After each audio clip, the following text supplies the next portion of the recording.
दोस्तों, आज हम निकलेंगे आपके सेल्फ कंट्रोल को मजबूत बनाने के मिशन पर, जिसके लिए सबसे पहले हम ये समझेंगे कि सेल्फ कंट्रोल क्या है और हमारी जिंदगी में इसकी अहमियत क्या है। तो सीधे शब्दों में कहूं तो ये वो ताकत है जो हमें अपनी इच्छाओं पर लगाम लगाना सिखाती है। ये वो ताकत है जो हमें अपने गोल से भटकने नहीं देती। मान लीजिए आप जिम जाने का प्लान बनाते हैं, पर वो आरामदेह सोफा आपको खींच लेता है, या फिर आप डेडलाइन से पहले काम करना चाहते हैं, पर फोन की स्क्रीन का जादू पीछा ही नहीं छोड़ता। ये वो कमजोर पल हैं जहां सेल्फ कंट्रोल की जरूरत पड़ती है। आपको ये जानकर शायद खुशी होगी कि मैं भी इस सेल्फ कंट्रोल के रास्ते पर चलने वाला एक शख्स हूं। कभी मैं उन चीजों के पीछे भागता था जो मुझे असल में चाहिए ही नहीं। कभी मैं भी पल भर के सुख के लिए अपने गोल से भटक जाता था, पर फिर एक दिन मैंने ठान ली कि ये सब बदलना है, और यही वो सफर है जिसे मैं आपके साथ शेयर करना चाहता हूं, जो पूरा हो पाया बाइट द बुलेट पढ़ने के बाद, जिसमें मैंने जाना, पहला, हमारे सेल्फ कंट्रोल को कमजोर करने वाली आदतों के बारे में, यानी वो कौन सी आदतें हैं जो हमें रास्ते से भटका देती हैं। दूसरा, इच्छा शक्ति यानी विल पावर बढ़ाने के टिप्स। और तीसरा, कैसे सेल्फ कंट्रोल के सहारे से अपने गोल को अचीव किया जाए। तो दोस्तों, चलिए फिर शुरू करते हैं ये सफर जो आपकी जिंदगी बदलने वाला है। सोचिए, अगर हमारे पास चीजों को ना कहने की ताकत ना हो, हर पल के लालच में फंस जाएं, तो जिंदगी कैसी होगी। मान लीजिए आप हेल्दी खाने का गोल सेट करते हैं, पर सामने केक का टुकड़ा आपको अपनी तरफ खींच लेता है, या फिर आप पैसा बचाने की कोशिश में हैं। हर पल नई सेल का पोस्टर आपकी जेब हल्की कर देता है। ये वो छोटे छोटे फैसले हैं जहां सेल्फ कंट्रोल का रोल इंपॉर्टेंट हो जाता है। सेल्फ कंट्रोल न सिर्फ हमारी पर्सनल लाइफ को बेटर करता है, बल्कि हमारी प्रोफेशनल लाइफ में भी सफलता के ताले की चाबी की तरह है। इमेजिन कीजिए, आप गुस्से में किसी से कुछ कह देते हैं जिसका बाद में आपको पछतावा होता है, या फिर देर रात तक टीवी देखने के कारण आपकी नींद पूरी नहीं हो पाती और अगले दिन आप काम पर थका हुआ महसूस करते हैं। ये सब वो सिचुएशंस हैं जहां सेल्फ कंट्रोल की कमी हमें नुकसान पहुंचाती है। वहीं दूसरी तरफ सेल्फ कंट्रोल हमें अच्छी आदतें अपनाने, रिश्तों को मजबूत बनाने और मानसिक शांति पाने में मदद करता है।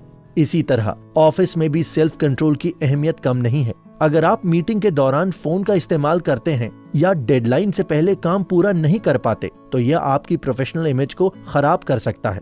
वहीं दूसरी तरफ सेल्फ कंट्रोल आपको फोकस्ड रहने, समय का सही मैनेजमेंट करने और गोल को अचीव करने में मदद करता है। आप सोच सकते हैं कि ये तो सब ठीक है, पर सेल्फ कंट्रोल ना हो तो जिंदगी कैसी होगी? तो जवाब है, बहुत मुश्किल। बिना सेल्फ कंट्रोल के हम अक्सर ऐसे फैसले ले लेते हैं जिनका बाद में पछतावा होता है, जैसे कि ज्यादा खाने से सेहत बिगड़ सकती है, फालतू खर्च करने से आर्थिक परेशानी हो सकती है, और गुस्से में लिए गए फैसले रिश्तों में दरार डाल सकते हैं। इसे समझने के लिए आइए एक एग्जाम्पल लेते हैं। मान लीजिए राहुल एक एम्बिशियस राइटर है। उनका सपना है कि वो एक बेहतरीन नॉवल लिखें, पर वो सोशल मीडिया पर घंटों समय बिता देते हैं, जिससे उनका लिखने का समय कम हो जाता है, या फिर देर रात तक पार्टीज में जाते हैं, जिससे उन्हें अगले दिन लिखने की फुर्सत नहीं मिलती। ये वो सिचुएशन है जहां राहुल को अपने सेल्फ कंट्रोल का इस्तेमाल करना चाहिए। उन्हें सोशल मीडिया के इस्तेमाल को कम करना होगा और देर रात की पार्टियों को ना कहना सीखना होगा, तभी वो अपने गोल को अचीव कर पाएंगे। तो दोस्तों, ये था सेल्फ कंट्रोल की इंपॉर्टेंस को समझने का तरीका। अब आइए जानते हैं टिप्स ऑफ सेल्फ कंट्रोल के बारे में। दोस्तों, सेल्फ कंट्रोल एक अकेला वॉरियर नहीं है, बल्कि कई तरह की ताकतों का मिक्सचर है। तो चलिए जानते हैं इसके अलग अलग फॉर्म्स के बारे में। सबसे पहले है इंपल्स कंट्रोल। ये वो ताकत है जो हमें बिना सोचे समझे कोई फैसला लेने से रोकती है। मान लीजिए आप शॉपिंग पर हैं और हर चमकती चीज को खरीदना चाहते हैं, या फिर आप गुस्से में किसी को कुछ बोल देना चाहते हैं। ये वो सिचुएशन है जहां इंपल्स कंट्रोल की जरूरत पड़ती है। दूसरा है इमोशनल कंट्रोल। ये वो ताकत है जो हमें अपने गुस्से, उदासी या किसी भी तरह के मजबूत एहसासों को काबू में रखना सिखाती है। एग्जाम्पल के तौर पे ऑफिस में बॉस की डांट के बाद भी आप शांत रह पाते हैं, या किसी लव्ड वन के खोने के बाद भी आप हिम्मत नहीं हारते। ये इमोशनल कंट्रोल की ताकत है। तीसरा है मूवमेंट कंट्रोल। ये वो ताकत है जो हमें अपनी हरकतों पर काबू करना सिखाती है। जैसे कि आप ध्यान लगाकर कोई काम कर रहे हैं और बार बार उठकर घूमने की इच्छा को दबा लेते हैं। या फिर आप किसी शांत जगह पर बैठे हैं और बेचैनी के बावजूद एक जगह टिके रहते हैं। अगला है कंसंट्रेशन कंट्रोल। ये वो ताकत है जो हमें किसी एक काम पर अपना पूरा फोकस करने में मदद करती है। एग्जाम्पल के तौर पर आप किसी किताब को पढ़ रहे हैं और आसपास की आवाजों को नजरअंदाज कर पाते हैं, या फिर आप कोई मुश्किल काम कर रहे हैं और बीच में किसी भी चीज से अपना ध्यान नहीं हटने देते। ये कंसंट्रेशन कंट्रोल की ताकत है। सिर्फ इतना ही नहीं, ये सभी तरह के सेल्फ कंट्रोल हमारी रोजमर्रा की जिंदगी में भी इंपॉर्टेंट रोल प्ले करते हैं। जैसे इंपल्स कंट्रोल हमें जरूरत से ज्यादा खाने से रोकता है और फिजूल खर्ची से बचाता है। इमोशनल कंट्रोल हमें रिश्तों को संभालने में मदद करता है और स्ट्रेस को कम करता है। एक्टिविटी कंट्रोल हमें किसी भी काम को सही ढंग से करने में मदद करता है और एकाग्रता बढ़ाता है। कंसंट्रेशन कंट्रोल हमारी सीखने की क्षमता को बढ़ाता है और किसी भी लक्ष्य को पाने में सहायता देता है। तो इस तरह से हमने जाना कि कैसे सेल्फ कंट्रोल कई तरह की ताकतों का मिक्सचर है। आइए अब जानते हैं कि इससे कैसे टेम्पटेशन को बीट करके इमीडिएट ग्रेटिफिकेशन मिल सकता है। सेल्फ कंट्रोल के कई फॉर्म्स और बेनिफिट्स के बारे में हमने जाना, लेकिन इस रास्ते में एक बड़ी रुकावट है और वो है इंस्टेंट हैप्पीनेस की चाहत। आपको ये शब्द जरूर जाना पहचाना लगेगा। ये इंस्टेंट हैप्पीनेस वो चीज है जो हमें आसान और आकर्षक लगती है, पर हमें असल में दूर ले जाती है हमारे गोल से। मान लीजिए आप वजन कम करने की कोशिश कर रहे हैं, पर सामने रखा हुआ केक का टुकड़ा आपको ललचाता है, या फिर आप काम में व्यस्त हैं पर फोन की लगातार आने वाली नोटिफिकेशन आपका ध्यान भंग कर देती है। ये सब इंस्टेंट हैप्पीनेस के ही जाल हैं। इंस्टेंट हैप्पीनेस की समस्या ये है कि ये हमें चीजों को फार रीचिंग कॉन्सिक्वेंसेस के नजरिए से देखने से रोकती है। हम सिर्फ सामने के फायदे को देखते हैं और फ्यूचर के बड़े टारगेट को भूल जाते हैं। तो सवाल ये उठता है कि हम इंस्टेंट हैप्पीनेस की चाहत को कैसे डिफीट करें। इसके लिए कुछ खास स्ट्रैटेजीज हमारी मदद कर सकती हैं। सबसे पहला, रिमेंबर योर गोल। किसी भी लालच के सामने फंसने से पहले अपने गोल को याद करें। खुद को ये सवाल पूछें, क्या ये चीज मुझे मेरे गोल के करीब ले जाती है या दूर? Focus on long term benefits. Instant happiness भले ही अट्रैक्टिव लगे, पर इसके नुकसान ज्यादा होते हैं। वहीं थोड़ा पेशेंस रखकर आप वो चीजें हासिल कर सकते हैं जो लंबे समय में फायदेमंद साबित होंगी। Look for alternatives. कई बार तत्काल खुशी की वस्तु की जगह कोई और चीज भी हमें खुशी दे सकती है। मान लीजिए आप केक खाने के बजाय हेल्दी स्नैक्स खा सकते हैं, या फिर फोन की नोटिफिकेशन बंद करके काम पर पूरा ध्यान लगा सकते हैं। फिर आता है learn the art of self talk. अपने दिमाग से होने वाली बातचीत पर ध्यान दें। जब भी कोई लालच आपको फुसलाए तो खुद से पॉजिटिव बातें करें और अपने लक्ष्य को याद दिलाएं। Then mainstream patience and perseverance. Self control मजबूत बनाने में एक रात नहीं लगती। इसके लिए लगातार प्रैक्टिस और पेशेंस की जरूरत होती है। इसलिए हर छोटी चीज का जश्न मनाइए और हार मानने के बजाय वापसी करके दोबारा लड़िए। तो ये कुछ ऐसे तरीके हैं जिसकी मदद से आप इंस्टेंट हैप्पीनेस की चाहत को हरा सकते हैं और अपने गोल को पाने के लिए सेल्फ कंट्रोल का इस्तेमाल कर सकते हैं। अब समझते हैं self discipline and will power बढ़ाने के तरीके। दोस्तों, क्या आपको सेल्फ कंट्रोल और विल पावर में फर्क पता है? चलिए मैं बताता हूं। सेल्फ कंट्रोल ये वो ताकत है जो हमें किसी भी पल उठने वाले लालच को काबू करने में मदद करती है, और विल पावर वो ताकत है जो हमें किसी भी गोल को पाने के लिए लंबे समय तक मेहनत करने के लिए इंस्पायर करती है। आप समझ लीजिए कि ये पेशेंस और कंटिन्यूटी का दूसरा नाम है। सीधे शब्दों में कहें तो सेल्फ कंट्रोल वो ढाल है जो हमें कमजोर पलों में बचाती है, वहीं विल पावर वो तलवार है जो हमें अपने लक्ष्य की ओर ले जाती है। तो सवाल ये उठता है कि हम अपनी विल पावर को कैसे मजबूत बना सकते हैं। इसके लिए कुछ खास टेक्निक्स हमारे मदद कर सकती हैं, जैसे सेट स्मॉल गोल्स। कोई भी बड़ा गोल छोटे छोटे लक्ष्यों से मिलकर बना होता है, इसीलिए शुरुआत में छोटे और अचीव करने लायक गोल्स सेट करने चाहिए, क्योंकि हर छोटी जीत आपकी विल पावर को मजबूत करेगी। दूसरी टेक्निक है ट्रैक योर प्रोग्रेस। हर रोज या हर हफ्ते अपनी प्रोग्रेस को रिकॉर्ड करिए। ये आपको ये बताएगा कि आप कितनी दूर आ चुके हैं और आपको आगे कितना रास्ता तय करना है। फिर अगला है सेल्फ रिवॉर्ड। जब भी आप कोई गोल अचीव कर लेते हैं तो खुद को रिवॉर्ड दीजिए। यह आपकी विल पावर को बनाए रखने में मदद करेगा। तो दोस्तों, ये कुछ तरीके थे जिनकी मदद से आप अपनी विल पावर को मजबूत बना सकते हैं।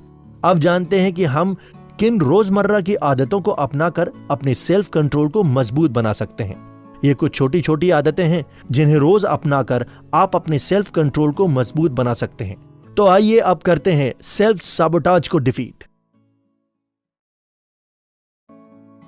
दोस्तों, कभी कभी हम खुद ही अपने सेल्फ कंट्रोल के सबसे बड़े दुश्मन बन जाते हैं, लेकिन कैसे? चलिए बताता हूं आपको। ये वो चीज है जो हम अनजाने में करते हैं और जो हमारे गोल और सक्सेस में रुकावट डालती है। मान लीजिए आपने जिम जाने का पक्का इरादा किया है, पर हर सुबह आप थोड़ी देर और सोने का बहाना बना लेते हैं, या फिर आप एक इंपॉर्टेंट प्रोजेक्ट पर काम कर रहे हैं पर बार बार सोशल मीडिया चेक करने लगते हैं। ये सब आत्म विनाश के ही एग्जाम्पल हैं।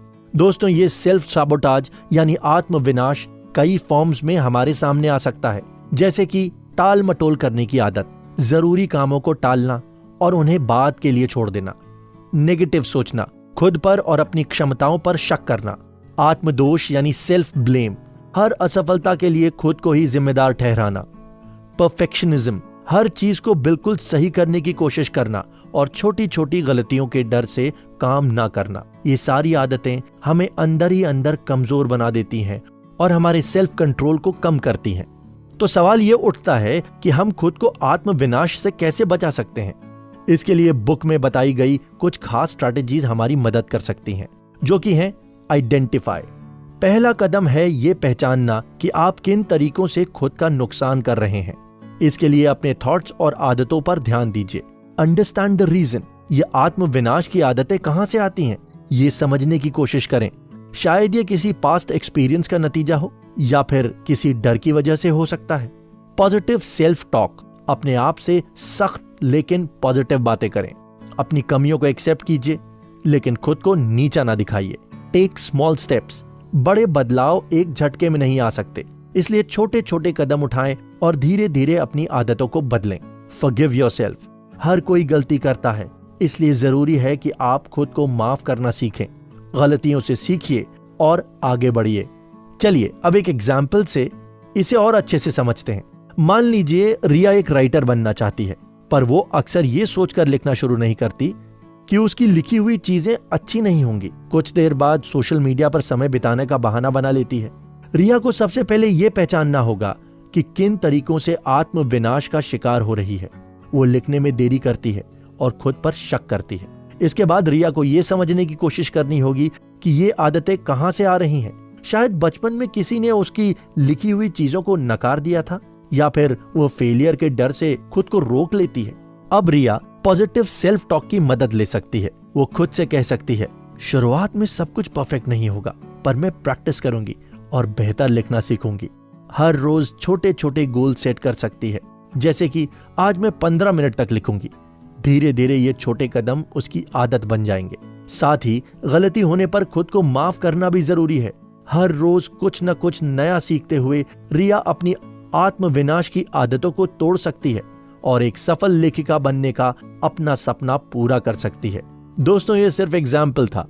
आप भी अपनी आत्म विनाश की आदतों को पहचान कर और इस एपिसोड में बताई गई स्ट्रैटेजीज को अपनाकर उन्हें हरा सकते हैं। तो चलिए अब जानते हैं सेल्फ कंट्रोल के लिए हमें अपने अंदर कौन सी 6 हैबिट्स डेवलप करनी चाहिए।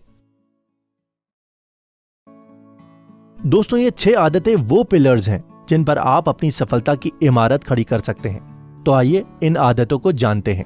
सबसे पहली आदत, सेट क्लियर गोल्स। आप क्या हासिल करना चाहते हैं, यह जानना बहुत जरूरी है। इसलिए अपने गोल को क्लियर फॉर्म में डिफाइन करिए और उन्हें छोटे छोटे गोल्स में बांट दीजिए। दूसरी आदत है क्रिएट एन एक्शन प्लान। सिर्फ गोल सेट करना ही काफी नहीं है, आपको एक ऐसा एक्शन प्लान बनाना होगा जो आपको आपके गोल तक पहुंचाए। इस प्लान में वो सारे स्टेप्स शामिल करिए जो आपको हर रोज मोटिवेट करते हैं। अगली आदत है टाइम मैनेजमेंट। दोस्तों, सेल्फ कंट्रोल मजबूत करने के लिए यह बहुत जरूरी है। अपने समय की सही प्लानिंग करिए और उसे पूरा करने की कोशिश करिए। जरूरी कामों को प्रायोरिटी दीजिए और टाल मटोल करने की आदत से बचिए। चौथी आदत है सेल्फ अवेयरनेस। खुद को और अपनी भावनाओं को समझना आत्म संयम का एक अहम हिस्सा है। अपने विचारों और आदतों को ध्यान दीजिए। कौन सी चीजें आपको लालच देती हैं या आप किन परिस्थितियों में कमजोर पड़ जाते हैं, ये जानना बहुत जरूरी है। आत्म जागरूकता आपको यह बताएगी कि आपको किन जगहों पर ज्यादा मेहनत करनी है। 5वीं हैबिट है स्ट्रेस मैनेजमेंट। दोस्तों, तनाव न सिर्फ हमारे शारीरिक स्वास्थ्य को खराब करता है, बल्कि हमारे आत्म संयम को भी कमजोर कर देता है। इसलिए यह जरूरी है कि आप स्ट्रेस मैनेजमेंट की कुछ टेक्निक सीखें। योग, ध्यान, गहरी सांस लेने की एक्सरसाइजेज या फिर कोई भी शौक जो आपको पसंद हो, उसे अपनाइए। इसके बाद लास्ट आदत है पॉजिटिव थिंकिंग। कठिनाइयों का सामना करते समय सकारात्मक बने रहना बहुत जरूरी है। अपने आप पर और अपनी क्षमताओं पर भरोसा रखें। हर असफलता को सीखने का मौका समझें और हार मानने के बजाय वापसी करिए। ये सकारात्मक सोच आपको मुश्किल परिस्थितियों में भी मजबूत बनाए रखेगी।